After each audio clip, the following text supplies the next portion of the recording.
ज्ञान की एक पूरी श्रृंखला है वेद, और वेद और उनके केंद्र में मात्र है ज्ञान।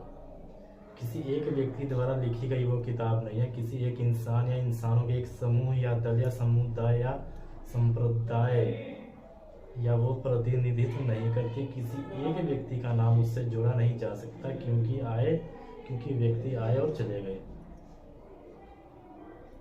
इतने ऋषि उसमें वर्णित हैं, इतने उसमें ऋषि हो ना हो, एक ऋषि सहस्त्रों ऋषि, वेदों का किसी व्यक्ति विशेष से कोई संबंध नहीं है।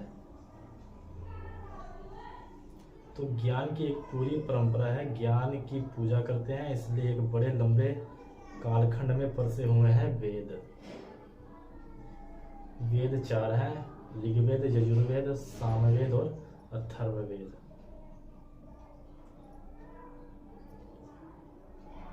एक दिन या 10 दिन या 100 वर्षों में नहीं लिख दिए गए थे वेद इनकी हजारों वर्षों की यात्रा है, क्योंकि इनका संबंध ज्ञान से, बोध से है, व्यक्तियों से नहीं। इसलिए इनका किसी मनुष्य की कृति मत मान लेना, इनको किसी मनुष्य की कृति मत मान लेना। इनको मनुष्य मात्र की या मनुष्य विशेष की भी संपदा मत मान लेना इनको। तो हम कह रहे थे वेदों की एक पूरी यात्रा है। तो वेदों के आरंभ में आते हैं मंत्र संहिताएं, जिसमें तमाम देवताओं का पूजन है। इन्हें संतुष्ट करके उनमें वरदान, आशीर्वाद आदि मांगा गया है। शत्रुओं का नाश मांगा गया है, अपिंतु पालतू पशुओं की संख्या, स्वास्थ्य में वृद्धि और रक्षा मांगा गया है। जितनी भी अधिभौतिक और अधिदैविक आपदाएं हो सकती हैं, इनके विरुद्ध सुरक्षा मांगी गई है, और इनमें विशेष रूप से कुछ आध्यात्मिक नहीं है। हालांकि ऋग्वेद के 10वें मंडल में बहुत कुछ ऐसा है जो आध्यात्मिक काव्य की श्रेणी में रखा जाना चाहिए, लेकिन फिर भी कुछ मिलाकर के वेदों का जो मंत्र भाग है उसमें प्रकृति पूजा ही अधिक पाया जाता है।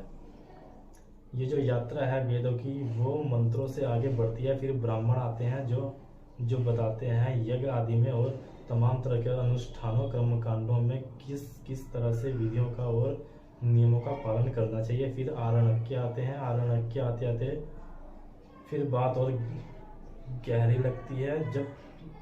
अब जो प्रश्न है वो बाहरी संसार से हटकर भीतरी होने लग जाती है, और यही यात्रा फिर अपना पूर्ण विकास पाती है और अपना गंतव्य, अपना लक्ष्य भी पाती है।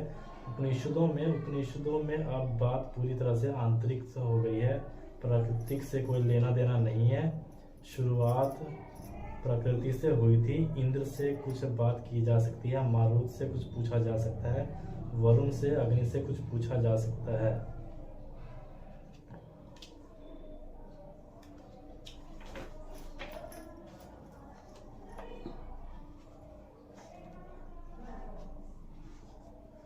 प्राकृतिक की शक्तियों का प्रतिनिधित्व करने वाले ये सब देवता हैं।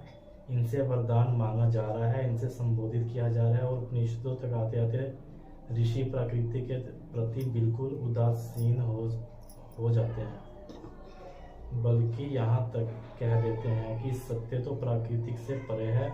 बात इतनी बदल जाती है कि एक और तो देवता लोग थे जिन्हें भोग लगाया जा रहा था, खिलाया जा रहा था, उनको अन्न, पत्र, पुष्प तथा पशु की भेंट भी दी जा रही थी। और उपनिषदों में ब्रह्म मात्र है जो कभी कुछ खाता ही नहीं।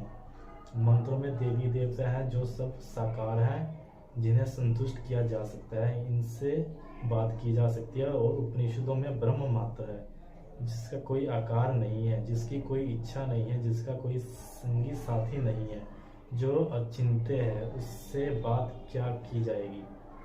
तो बात इतनी बदल जाती है कि उपनिषद है पूरे तरीके से वेदों के ही अंदर। वास्तव में वैदिक प्रक्रिया ही विकास लेकर के अंतर उपनिषदों तक पहुंचती है, और जहां तक मानव के अंतर जगह की बात है, उपनिषदों के आगे की बात आज तक ना सोची गई है ना कही गई है। पूरे विश्व में विचार ने जहां कहीं भी ऊंचाइयां छुई हैं, उसको उपनिषदों ने किसी न किसी तरीके से प्रभावित किया है। और भारत में तो स्पष्ट ही है, जो भी धार्मिक सौंदर्य हम पाते हैं उसके पीछे उपनिषदों का ही आशीर्वाद है, चाहे फिर वो बौद्ध धारा हो या भक्ति की मिठास है।